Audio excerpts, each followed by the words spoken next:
All right, my name is Rich Schmidt. I'm here with Bethany Kimmel. We're at her home in Washington, in White Salmon, Washington. It's March 30th, 2022. Bethany, thank you so much for joining us today. Yeah, thanks for coming out. First question to get us started, as you know, is why wine?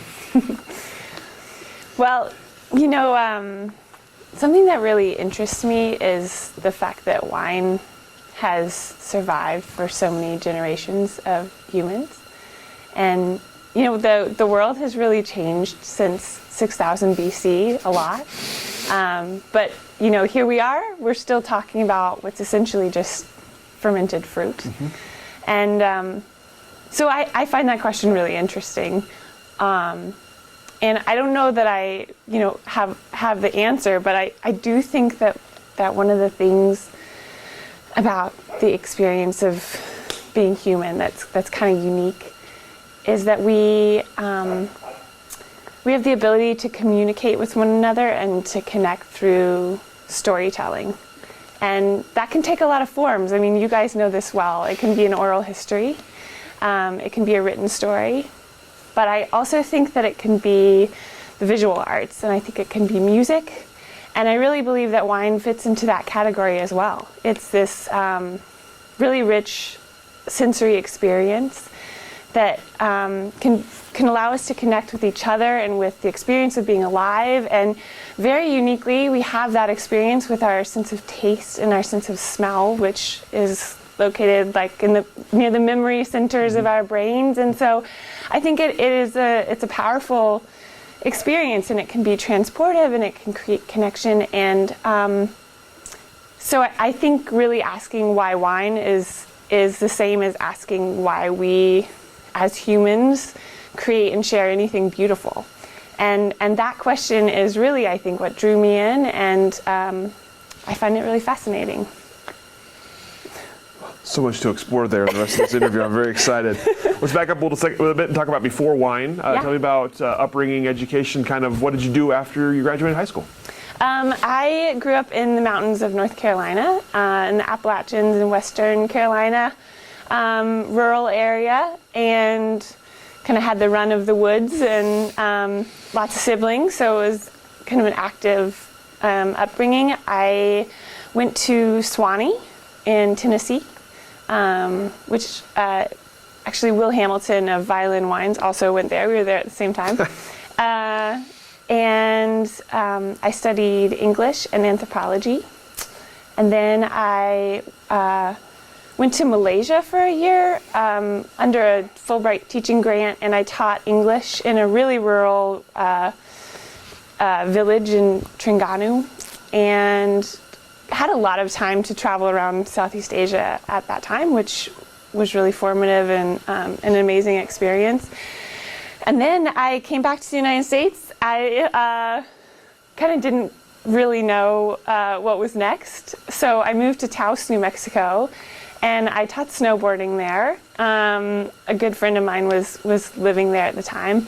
And then that brought me to Jackson Hole, Wyoming, where I went for an unpaid internship at Alpinist magazine, which is climbing magazine, still very cool climbing magazine. And I was looking through the classified section of the newspaper, which I guess is how you found a job back then. And I found an opening at a wine shop that fit my kind of hours and schedule. And so I got a job there, and I was pretty immediately fascinated by all of the points of entry for wine. There's climate and weather, there's farming, there's geography and geology, there's history. And so I stayed there for a long time. I was there for 4.5 years and working retail and tasting a lot and learning a lot. And then that brought me to Oregon, where I moved to go to Chemeketa Community College to do the 2-year winemaking program. And here I am. That's it. So let's talk about the retail part before we get to Oregon. Yeah. Obviously, you mentioned the points of entry, and for you, it was just a job that fit your schedule with nothing else really beyond that at the start.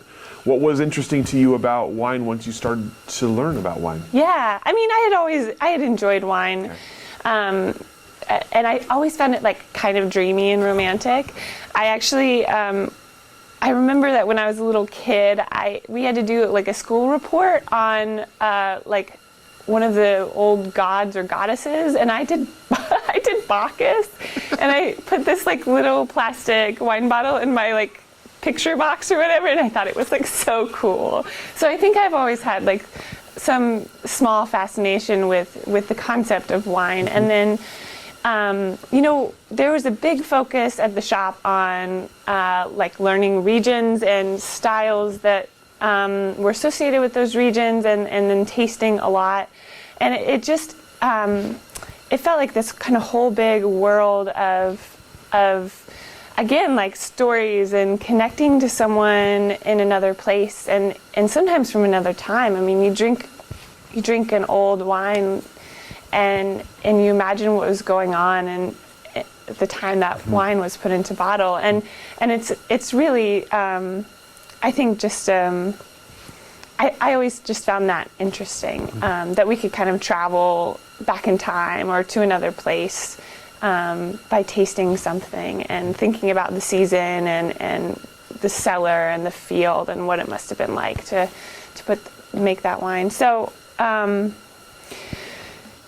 think I also had a little travel bug from Southeast Asia, and it felt like a way to kind of reach outside of the small community of Jackson Hole and imagine traveling for to kind of visit wineries or vineyards or things like that. So little like just world fascination at the same time. But yeah. For your wine education then, tell me about learning wine, and at what point did you start to kind of develop preferences for either wines to drink, wines to turn people onto, wines that were exciting to you? How did that process occur? Yeah, I had a lot of like preconceived notions from working in the retail shop, and I think like working there, I was with some great people who really did know like kind of some of the more unique styles. But when I moved to Oregon and started studying it, like this whole next level opened up, and certainly I had never had so many like really stunning Oregon Pinot Noirs, and I think that like just kind of developing that preference for maybe lighter body, like higher acid, lower alcohol wines, things that I think I started to recognize how wine made me feel, whether it made me tired or like energized. And when you have that opportunity to taste a lot, you start to kind of tap into some of those things. And so I really began looking for wines that felt high energy and joyful and made me feel good when I drank them. So that felt like, I think when I got started, and maybe when a lot of people get started, you're first exposed to like the fancy wines are like really heavily oaked and really rich, and then you start to kind of move into, or I started to kind of move into this other world of quality wine that the special elements of the wine were maybe a little bit more derived from place and weren't as kind of heavy-handed when it came to stylistic, winemaking impressions. So when you're in the wine shop before Oregon, you obviously have a retail wine, different kind of game than other kinds of wine, different kind of way to learn it. What were the wines there that you found people were buying? What were people excited about, and how did you sell wine? How did you learn to sell wine? Yeah. Good God, I haven't thought about some of this stuff in a long time. I remember when we got, I'm not sure I pronounce it correctly still, but Ataraxia Sauvignon Blanc from South Africa, and it's got this like beautiful angel on it. And at the time I thought like, oh wow, this is just really so unique and special. That was maybe the first time I knew a wine was made in South Africa, and similarly, like I think at that time wines from Chile and Argentina were still pretty new in the market, and now it's other regions. Maybe it's like Hungary and Georgia, and but I think that's kind of a neat progression. You drink what's kind of most available, and then you start to explore like regions that are a little maybe smaller. I haven't had as many wines imported into the United States, and the shop was really well organized, which works for my brain. So it was organized by country, and then within that, by region and by price. And so I think that gave me really nice context and frame of reference to learn what grape varieties kind of belong in or are common in certain regions, and then kind of, at that time, I think it was helpful to also have the kind of price organization so I could understand the spectrum of wines available from different places. And of course, I work at E&R Wine Shop now, and whole other world, right? Like, what gets into Wyoming, there's some really great wine in Wyoming, but it's really different than the shop experience I have now. And so, I think that's such a pleasure to think that you have a grasp on something, and then to realize, oh my God, like, the more I know, the more I don't, know I don't know, kind of thing. So retail has been a big part of kind of the way I've continued to learn about what's happening in the world of wine. So, yeah. So you mentioned coming to Oregon to be at Chemeketa. Why did you choose that path when you were looking for the next step in wine? Well, I knew I wanted to come to Oregon. I liked Oregon Pinot Noir, and I always had a small obsession with Oregon. Like, when I was a kid, I got introduced to chai tea from Oregon, and I was like, I gotta go to Oregon. And so I looked at OSU first, and I talked to a great professor there who actually steered me in the direction of Chemeketa. I already had, a bachelor's degree, and really wanted the practical tools to be able to work in the industry. And I think that was a good call for me. I was really lucky at Chemeketa. I got to study with Barney Watson, who had taught at OSU for so many years. I still over there have my book of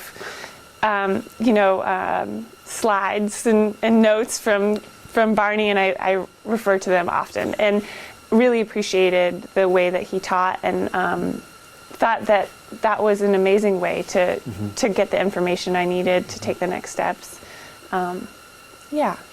What was I guess I think I skipped a step in the questions here. What prompted you to want to be in that side of wine? What was the impetus to not just Oregon, but also just like getting into wine production? Of course. Sorry. Yeah, No. That's such a great question. I think I probably went into it with a lot of kind of initial ignorance of exactly what it was. But I was really fascinated by Okay. Sorry. You're good. Fascinated by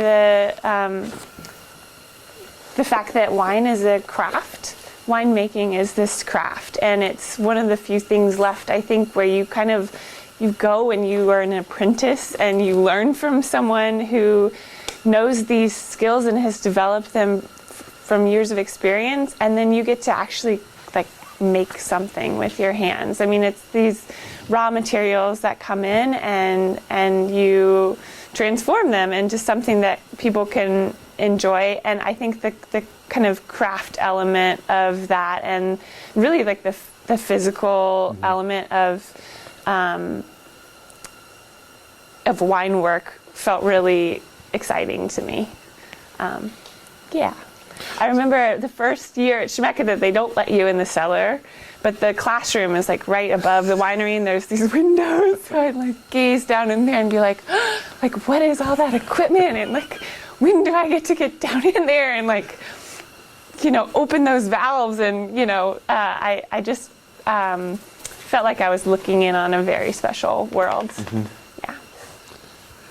So as you did get to open some of those valves and mess around in there a little bit, you mentioned kind of it not having necessarily a notion of what the work was. What were your first impressions of practical wine work? Oh, wow. I think I was pretty tenuous at first. I felt like it was probably, I felt like any little movement could ruin everything, any little air bubble but I also, was excited to learn a set of skills that would allow me to feel confident. And it's one of those, I think, moments in life where you dive into something that you think you know and you realize you don't, and it scares the shit out of you, but that's really exciting too. And to build that confidence and that ability to work in that environment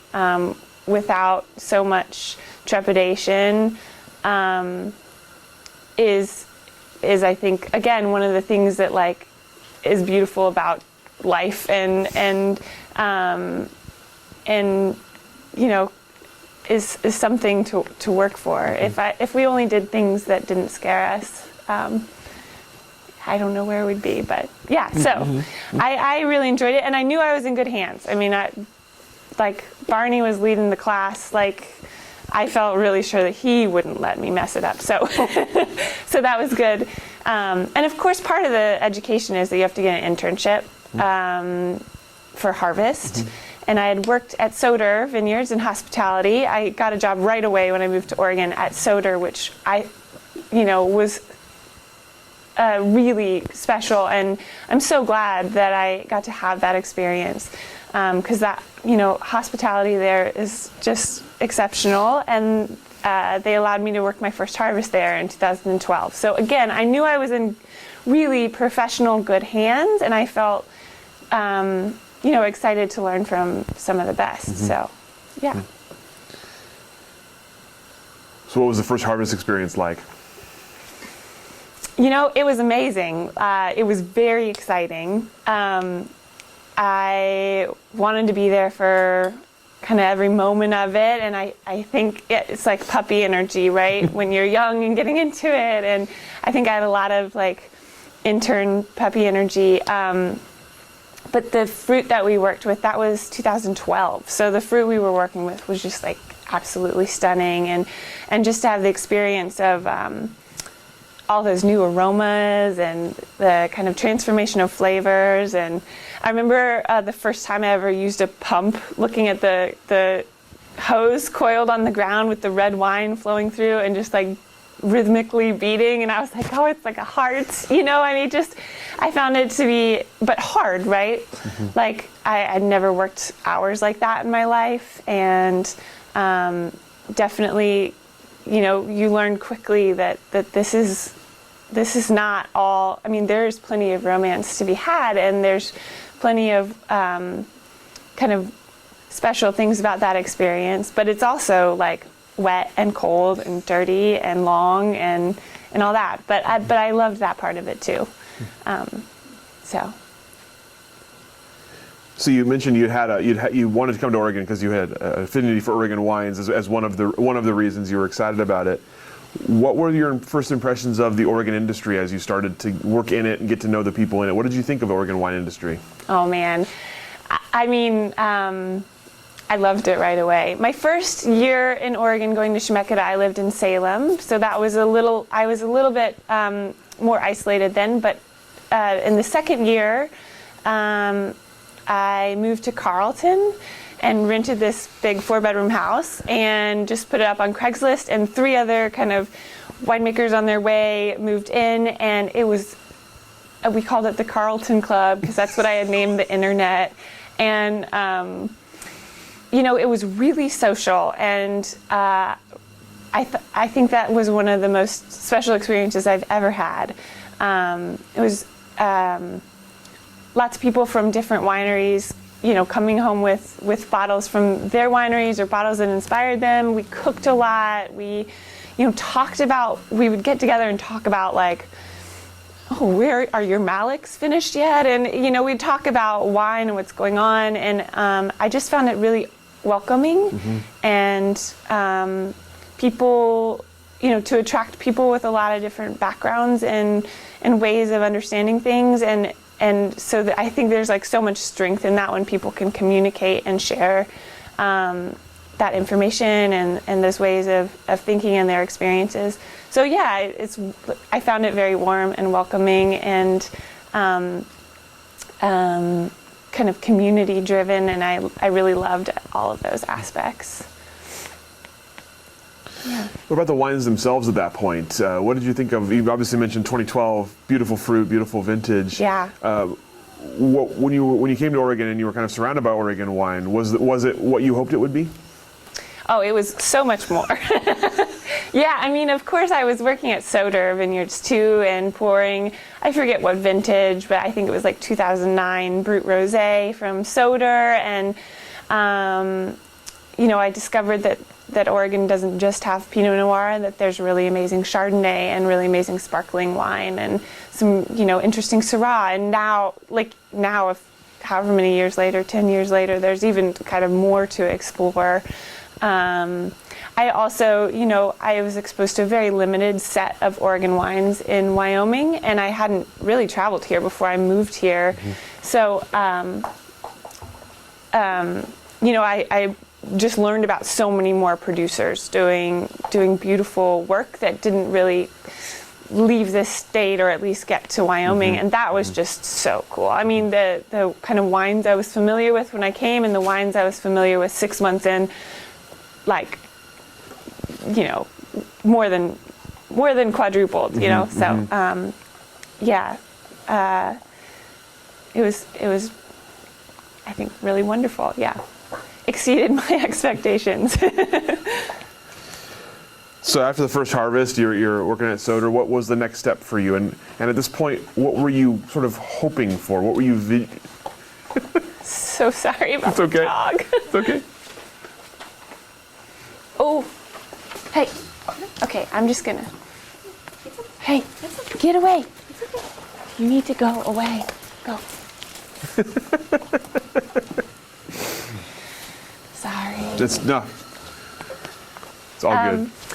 I'll ask it again just for editing purposes. Hey, sweetie, are you here just to wreck everything? Come here. Sit. Stay. Okay, just stay there. All right. Let's see how this goes. So after your first year, first year harvest, and then you're working at Soder still. What was next for you at that point, and what were you visualizing long term? What were you hoping to get out of all of this? Yeah, I mean, I was pretty like cocky and excited back then, and I just wanted to be a winemaker, And so the path that I saw was to work harvest internships, and I just wanted to get a job in a cellar. Like, I was so eager to get a full-time, year-round job in production at that time. So my next vintage was in California at Costa Brown. They just moved into the Barlow. So, and then I traveled to New Zealand the following spring, and I worked at Hunter's in Marlborough, which was really cool. That's one of the older, I think they're the first people to make Sauvignon Blanc in Marlborough. So that was a cool experience, and I loved being in New Zealand. And then after that, I worked at Chapter 24. That was when they were out at Maysara. Mm-hmm. And then I moved to the Gorge, and I got a job at Analima Wines in Mosier. And that, I was there for the next, I guess, 3.5 years. And that was a really, special place to work and grow. And yeah. Tell me more about Analima and your experience there. Well, they're a really, I think, really smart, thoughtful Chris and Steven, that, business partners. They had like a very big vision, and had become fascinated with some Spanish varieties that weren't grown in the U.S. Menthea is kind of the biggest example. But they saw, the gorge has had long history of wine. Actually, Atavis Vineyard that we worked with at Analemma was planted in 1969, so kind of got its start at the same, similar time as the Willamette Valley. But it kind of had the wine scene here along a different growth trajectory than in the Willamette Valley.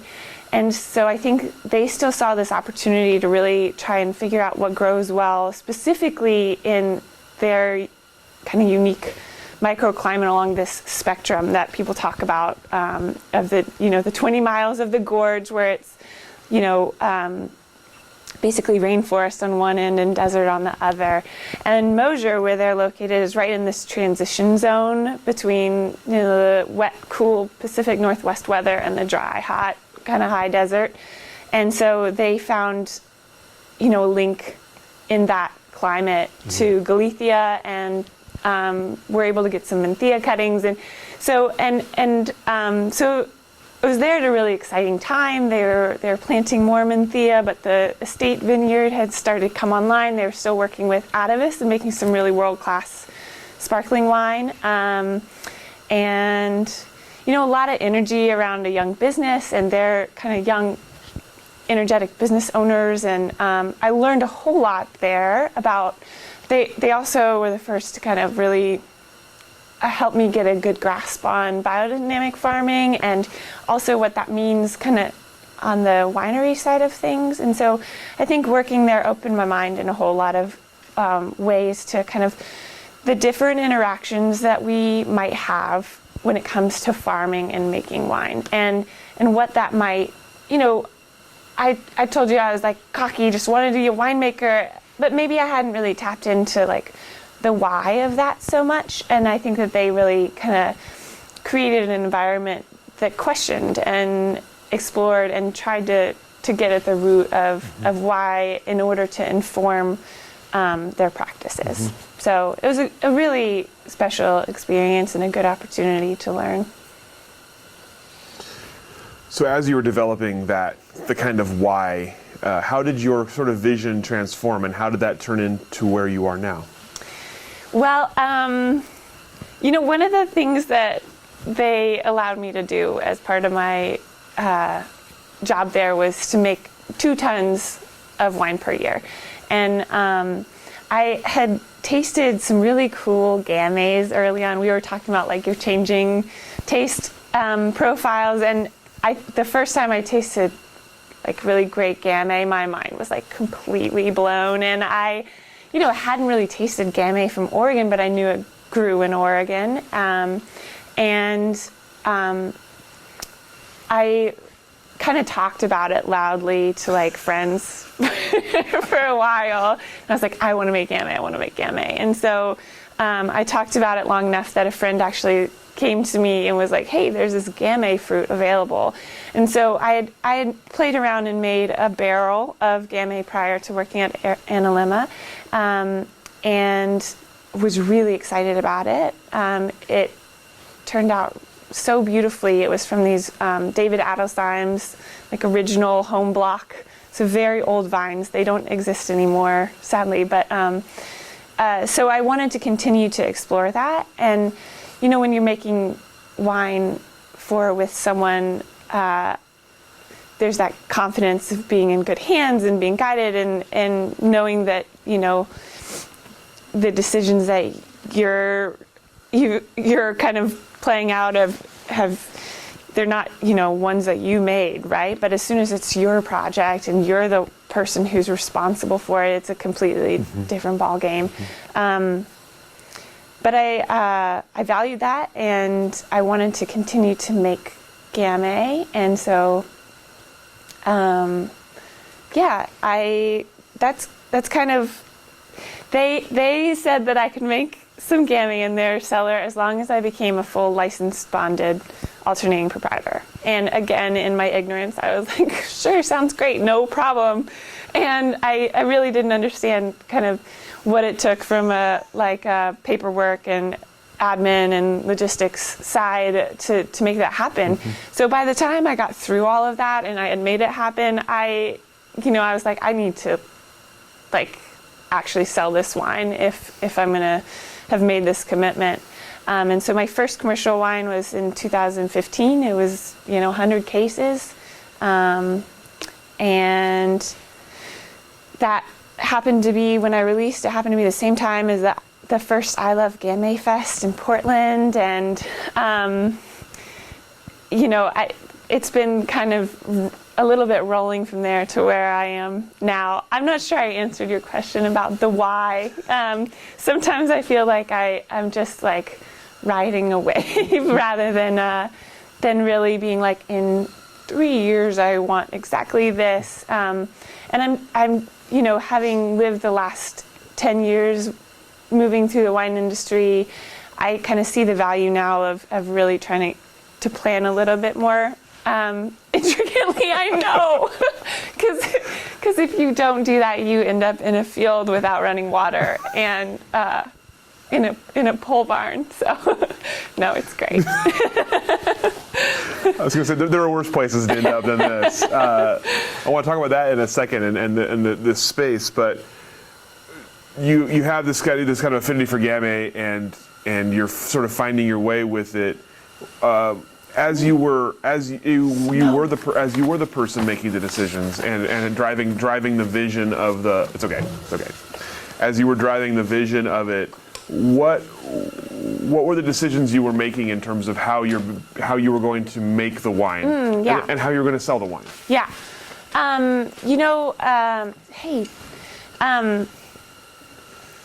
I didn't. At chapter 24, I had the kind of pleasure of watching Mikey Etzel do the 00 project, and in that project, he used to spread the fruit out on a big stainless steel table and have a lot of help, but clip all of the grapes off at is it the pedicle? I never say that word right. In order to basically have the impact of whole cluster without all the stem tannin. And by impact of whole cluster, I mean keeping the berries intact with no, opening for the juice to escape. So you get this cool, dynamic in the fermentation it's a little bit different. The juice doesn't escape as quickly, and of course I knew about carbonic maceration with Gamay Noir and the tradition of that, and my brain was like, oh gosh, if there's a way to keep the berries intact and not do this whole cluster, you get this kind of like textural elegance and a really kind of pure internal fermentation. And so the first year I ever made Gamay, I stayed up. I was working at chapter 24. We were working like 16-hour days. So I remember getting off of a harvest day and having I think it was 0.6 tons of fruit, and staying up till 6 in the morning with my boyfriend at the time, drinking whiskey and just plucking the berries off just one by one, just trying to very gently pull each berry off of the stems. And I was like just blown away by how intense that work was. But it made this like really cool wine. And so that was one of the things that I wanted to continue. And so I've continued to hand destem my fruit. And I think that having that kind of time with the fruit to kind of go through every cluster, and I've graduated to this little cribble. I have a cribble that I sometimes use now. Depending on the fruit, it's sometimes easier and sometimes harder. And except for the 2020 vintage, in which smoke was an issue, I've continued to hand destem. And then I've really worked hard to figure out carbonic maceration, and I don't think I've totally figured it out quite yet. But that's been something that's kind of held my interest, and I've changed my practices a lot over the years. Doing a lot of like small kind of open top barrel ferments, as well as just sealing whole clusters in some VC tanks. I feel like I'm getting off topic here, but no, this is good. With let's talk about Gamay then. Obviously, you mentioned the first I Love Gamay Fest, right? As you're getting into Gamay, or you're making your first Gamay. Obviously, a big growth in Gamay. So all those grapes, I assume, were a little harder to find at some point. Tell me about sourcing it, and also about selling it when it's not Pinot Noir in Oregon. That's great. Yeah. I mean, I felt like when I first got started, like people would almost like give me their Gamay fruit, And then all of a sudden, like overnight, they were like, "Ooh, no, it's going to be $3,000 a ton," and I've got like 6 people in line for it, and and I'm a really small producer still, and so I continue to have a hard time finding fruit. But Gamay vines are coming online, and it is really cool to see so many more Gamays in Oregon, because I think that it's really well suited to a lot of different places in the valley. And I actually, one of the ways that I'm going to try to kind of soften that out a little is that I'm going to plant Gamay here. I have only 600 vines on order for this spring, but I'm starting with that this spring. And I'd like to kind of be able to see the process through from ground to bottle. As far as marketing goes, at Chapter 24, I worked with an Australian winemaker named Max Marriott, and he was amazing, and I think of him as a mentor. But he, prior to coming to the U.S., he had a Riesling brand, and it was strictly Riesling. And he told me at the time, he was like, if you want to start a label, you should just focus on one thing and become really good at that. Learn how to do that really well. And I think that was really great advice for me at the time. Not only from just the standpoint of developing some technical skills and learning to do something well, but also from a marketing perspective. I think, if you kind of become known as like someone who makes Gamay, it's easier to sell your Gamay. And, I think timing was good for me to kind of to put some Gamay on the market. The like model for getting into this industry right now, I'm still trying to figure out, and I don't think I figured it out, but it's hard to market a new product or a new wine, and God, I hate even saying it's a product, but it's hard to like put something out there on the market that people are not familiar with. But I do think that like, the people who are interested in wine right now are interested in trying new things and are really interested in like the different types of flavors, and particularly like Oregon wine lovers, like they know they love Pinot Noir, but it's kind of fun to try something that is a little different. So yeah. So you mentioned not even wanting to call it a product, and I get that. I understand. I understand that. So tell me about the first time you remember taking your wine to the public, to people to try. Yeah. What was that like? I mean, I think that the first time was the I Love Gamay Fest. So I don't think I had sold. I don't know. It's hard to know if I had sold any wine before that or not. But I remember. I was really nervous about that event. I was excited about it. I showed up with a big bowl of lilacs, and I was so worried that the aroma would be too strong, but I needed these flowers to feel like confident. And the wine was well received.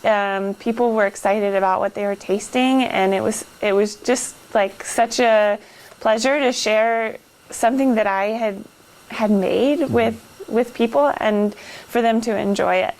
And that event was super fun, and I think gave me some kind of confidence. When you're working alone in your cellar, in your space, maybe you're tasting things and it's easy to be kind of hard on yourself, or to get some notion in your head about how this will be received. But the only way to really know is to share it. And I got some good feedback from that event. And that kind of has, there have been a number of things along the way that have encouraged me to keep going, right? And that was certainly one of them. So before we go on, I'm curious, you had to, at this point, you were commercially licensed, you had to eventually choose a name. So tell me about that. That was really hard. And, if I had to do it again, I might not choose the same exact name. Particularly, my winery name is The Color Collector. I'm trying to kind of move towards just Color Collector because it's a little wordy. But anyway, choosing a name is surprisingly difficult. And I actually, we talked about, I told you about the Carlton Club and this group of friends. We talked a lot about like what we wanted to do and dreamt about what we would create if and when we had the opportunity to create our own winery. And so when I was coming up with a name, this crew was like very crucial in helping me think through that. And I still call all of these folks when I'm having a problem in the winery, or, it remains like a group I can consult about stuff like this. But the name comes from a children's book called Frederick by Leo Leone. And the book is about a little mouse who, when all the other mice are gathering like wheat and grains and useful things for the winter, this mouse sits in the field and kind of soaks in the colors of the field, the colors of the field and the feeling of the sunshine. And, the mice kind of give it a hard time for not helping or working. But then they go into their little winter cave and they eat through all their supplies. And in the end, they're like, Frederick, what about your supplies? And he tells them stories about like the feeling of the sun and the colors of the meadow, and these are the things that sustain them through the like cold winter months. And in many ways, I think wine is that too. It's like the gathered kind of colors of a season, kind of put like encapsulated in a bottle for pleasure and enjoyment and connection with other people, and kind of sustenance in hard times. And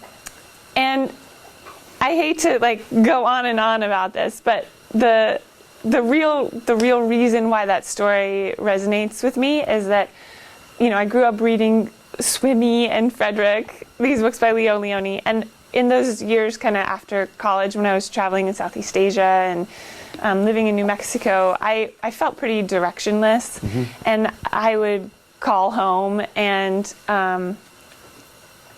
tell my parents, like, I don't know what I'm doing. I'm not making any money. I'm not sure what I'm going to do next. And they would say, it's all right. Like right now you're just collecting colors. So when I had that like focus of what I wanted to do, it felt right to kind of honor that opportunity, that freedom that they gave me, and to call it the Color Collector. So, yeah. That's a pretty fantastic story for a wine label. I love it. It's like, so it's not an elevator pitch. Let's just say that. Yeah. So you started the Color Collector while you were still working at Analema, obviously a very small project and not your day job at the time. So how do you end up here? What are the next steps that end up with you here? Yeah, that's great. Yeah, I used to say that my wine was made only in moonlight because that was like the hour. Those are the hours I had. I think it's always been kind of hard to find that focus and balance. And still, this is not my only job. But in 2018, I decided that it was time to try to focus a little bit more on giving this project a real chance.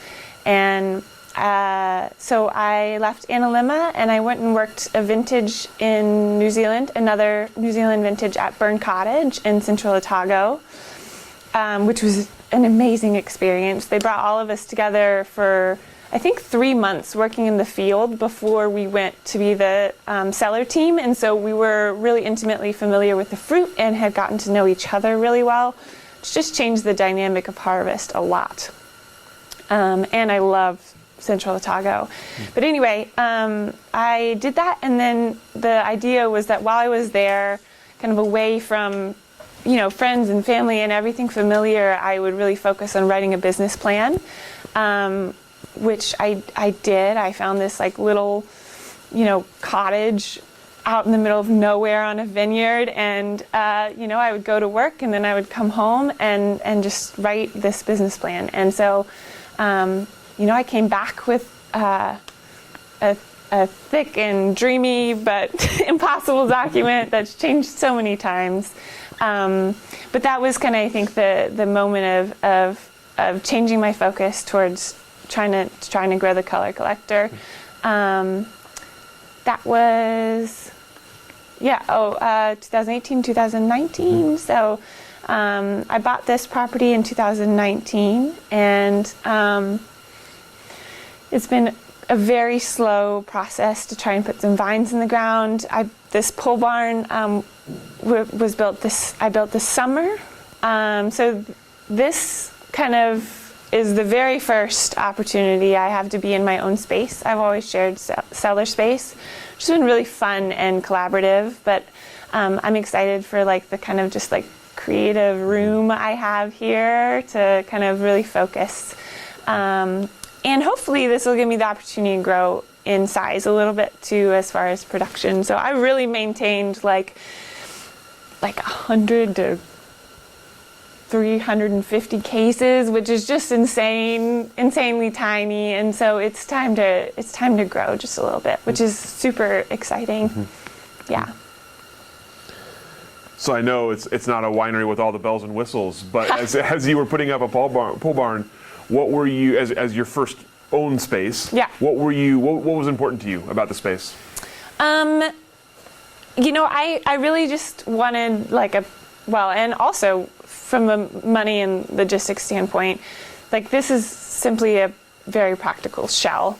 I needed a space that I could control relatively well for temperature, and a floor drain was very important to me.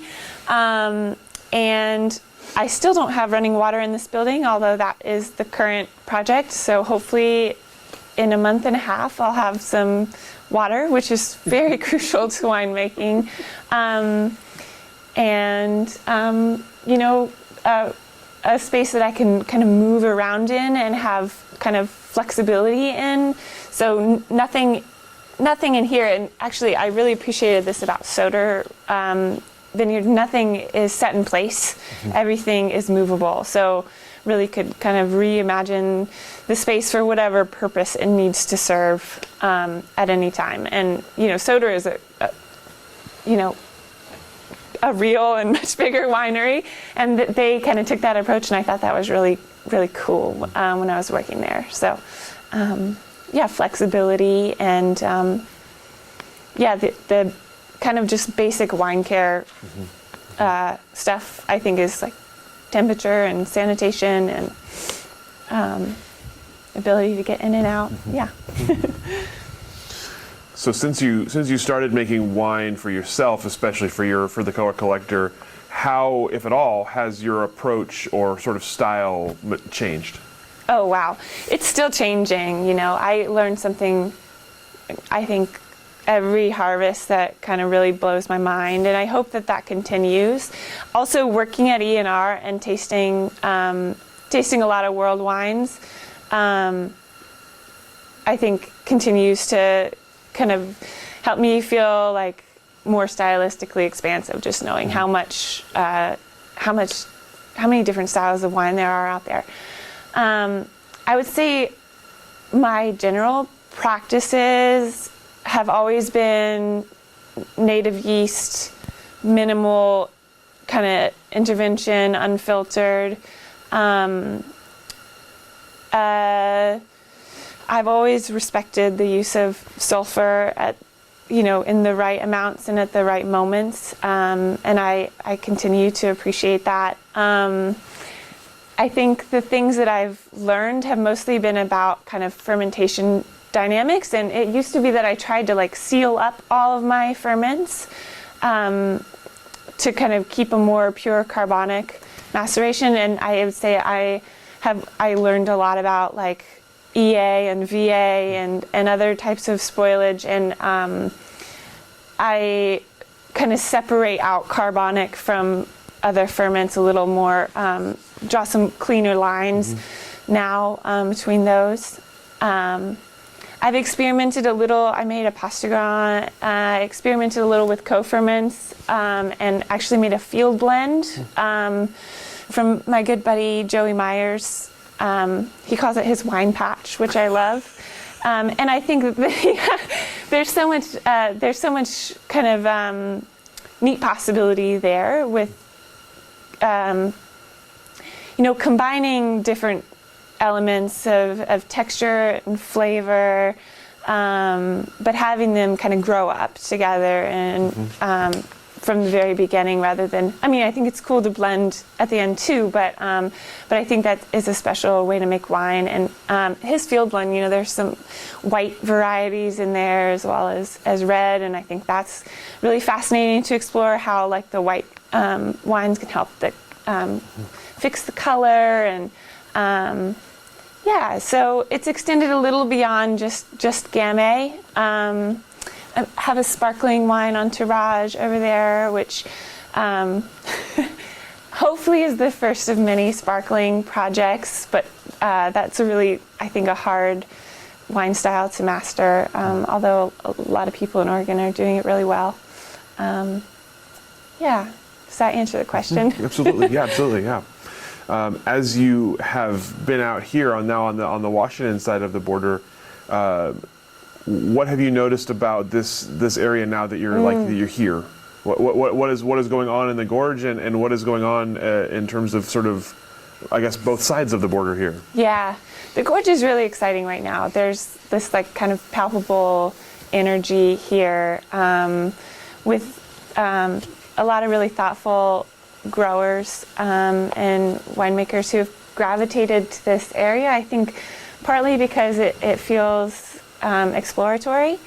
Nate Reddy is doing some really special things at Hayu, and Stephen and Chris at Analima, Idiot's Grace, and James Mantone at Syncline has planted a lot of kind of unique varieties, got some Mondouse growing, and there's just a lot, I think, of interest in finding the right grape for the right spot here. I think it makes it a little more difficult to really, in a small sentence, classify what the gorge is or what it has to offer. But that energy, I think, is inspiring to me. And it's cold here. It's cold. I'm at 2,000 feet elevation, so whether or not grapevines can survive here is really, to me, still in question. But I also love the idea of having kind of a alpine expression from Washington. I think that's a really interesting thing to explore. I planted some Shasla out there. It's actually it's really had a hard go of it in its early years, so we'll see how it does. But I'm still trying and gonna continue to plant as I can. But yeah, I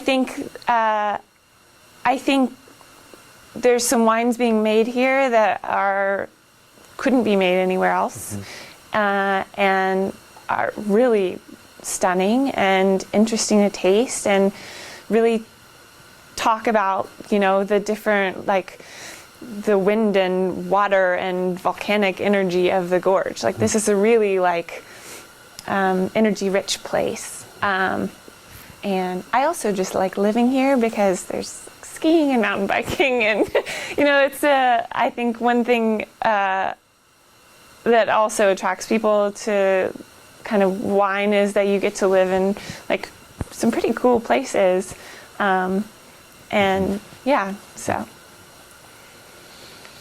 you mentioned your day job at ENR. Yeah. Tell me how that came to be. Let's see. So Burn Cottage, and then I came back and I worked vintage that year, and I kind of gave myself that year to just focus on the color collector, but I knew that wasn't sustainable forever. I still have never paid myself anything from this, so hopefully I'll get there soon. But so at the end of that vintage of 2019, I started looking for jobs. They had advertised on Craigslist without a name, but I was like, this is ENR.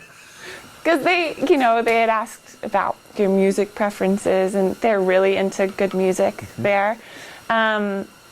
So applied, and I was like, this is my job. And I was like really excited and hoped I got it. And they got back and they were like, we've already hired someone else. And I was heartbroken, was like, okay, I got to keep looking. I'm going to find something. Really wanted to work in retail again because of the exposure to tasting and distributors and just understanding what's going on in the world of wine. So retail, I was really wanted to work in retail. Mm-hmm. But then a couple weeks later, they got back to me and they were like, actually, we do have a position. So I was super stoked, started working there in the fall of 2019. And then, of course, in March of 2020, that kind of changed a lot. But we worked really hard and created a website during those kind of early months of 2020. Which has enabled us to like continue to sell wine and put a lot of like very good information about wine to share it in a different way. Mm-hmm. And so, yeah, I really love working there. Good group of people, amazing access and collection of wine. So.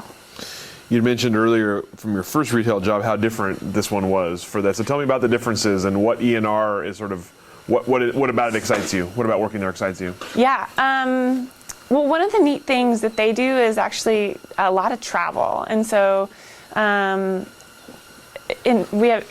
haven't been doing this in the last couple of years, but for many years, Ed and more recently, Laura, have been going to Italy and going to France and meeting with producers and finding out their stories. I mean, tasting from cellars, and I think that level of kind of intimate knowledge of what's actually going on and is pretty unique for a retailer. Mm-hmm. And in certain situations, they actually, if they find something they really think is amazing that hasn't been represented in the United States before, they find kind of importer and distributor to work with and bring those wines here to Oregon. And so there's some producers and some wines there that maybe they're kind of here in Oregon because they went and tasted them in Italy and thought they were cool, and I think that is so special. And I mean, the number changes all the time, but there are like over 1,800 different wines in there. So it's just, it's like mind-boggling. Like at no point will I know all of them, mm-hmm. But it is pretty neat. I've been there a couple of years now, and I have learned great varieties that I hadn't even heard of. And now when someone's coming in looking for like something that 2 years ago I wouldn't even know what they were talking about, I know exactly where to find it and which producer is doing it well, and mm-hmm. I think that's really cool. We taste a fair bit of kind of special wine there too. I've gotten to taste some lineups of wine that I just would never have access to otherwise. Mm-hmm. So yeah, it's a special place. Mm-hmm. So you mentioned 2020, obviously, and the impacts, and I want to talk about both parts because you brought up the vintage of 2020.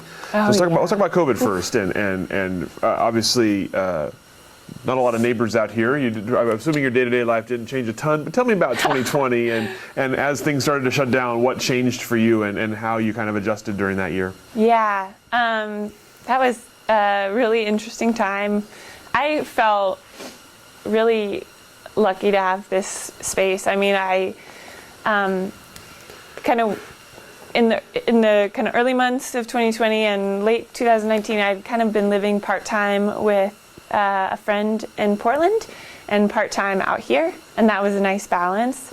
When COVID kind of went into like lockdown mode, I moved fully into this tiny house out here, and for months, like, I was just here by myself, really. I mean, I would get groceries, but that was it. And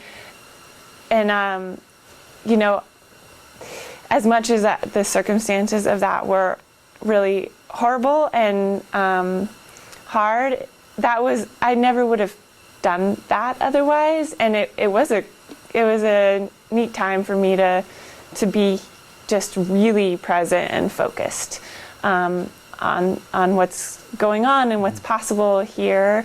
I did a lot of, like, I don't even have internet here. Like, I just read books and did artwork and, you know, drank Lambrusco and built this deer fence. I mean, it was a time to just really be present.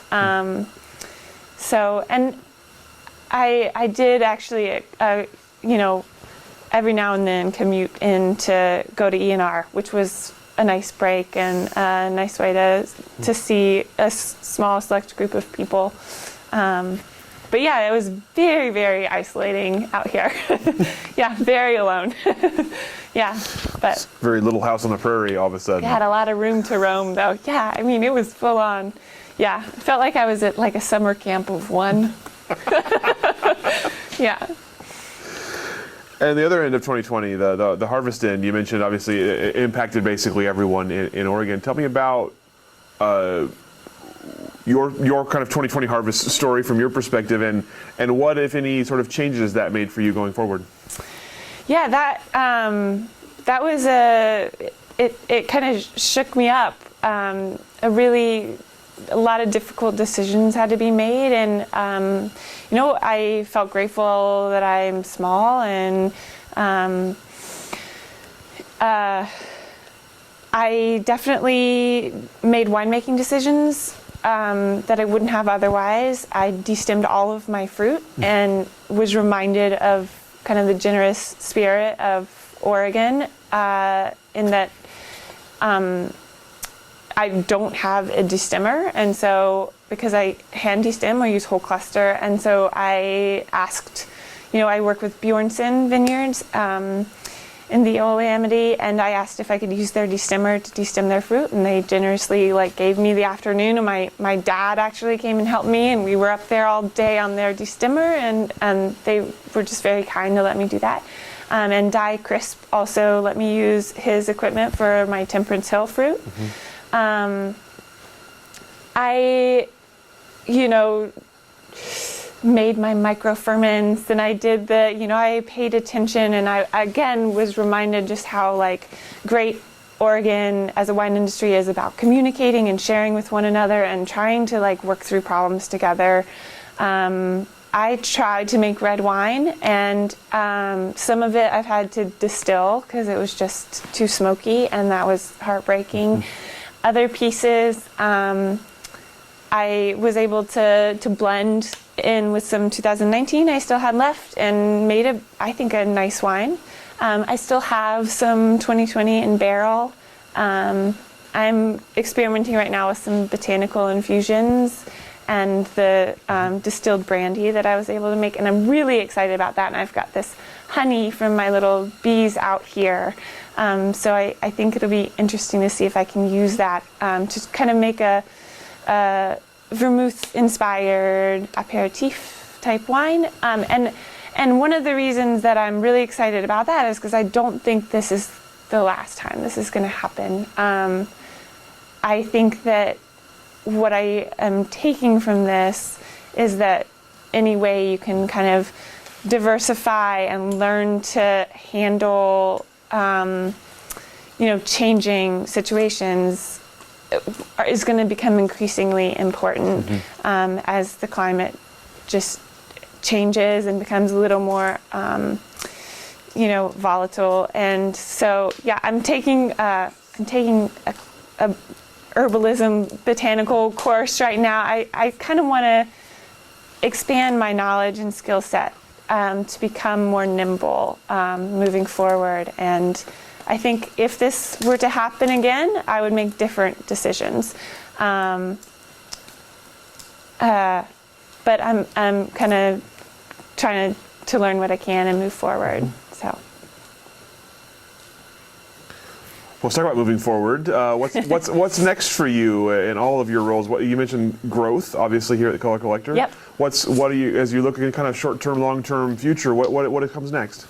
I have the real big goal of getting up to 750 cases, which is still tiny, but I want to stay at a size that allows me to kind of participate in all the aspects of making and selling. And I think, eventually things like this take their own course, and eventually maybe that won't be the case, but I want to make sure that I know kind of intimately all the pieces of this business that are required. Definitely hoping that I can start farming here more extensively, both wine grapes as well as some fruit trees, and I'd love to, plant kind of food forest inspired garden here and have this, eventually maybe a place where people could come and pick everything they need for a meal. That idea inspires me, but I am a long way off from that. So kind of growing the wine production, growing actual, grapes that I get to make and tend the whole season. And then, hopefully ultimately continuing to work at E&R and taste a lot of different wine from them too. It's very distracting with this puppy, sorry. Yes, we have a guest puppy today who is making everything an adventure today. But very it's all good. It's part of life in the vineyard Oh here. my goodness. So you mentioned E&R as part of your future as well, hopefully, yes. I hope that I get to stay active in retail in some way. I think that's been important. We'll see what happens, but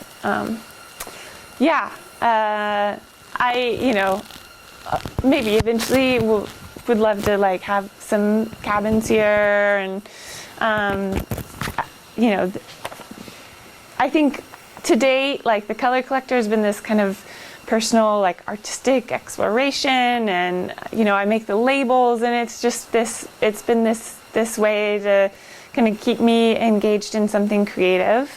But I think the next stage here is kind of an exploration of place and what this spot in the gorge is all about, what it can support, and what it means to interact with a specific place, and to kind of share a responsibility for health of the soil and of the surrounding environment. I think it's a different type of relationship that I'm kind of entering into here. You mentioned earlier your initial impressions of Oregon wine, and so you talked about some of the changes you've seen, especially in terms of different varietals and different kind of projects. So what are the biggest changes you've seen in Oregon wine from your kind of introduction to it 10 years ago to now, and where do you see it going in the future? Yeah, I think that there's been not only kind of an acceptance, but an emphasis on new varieties and styles.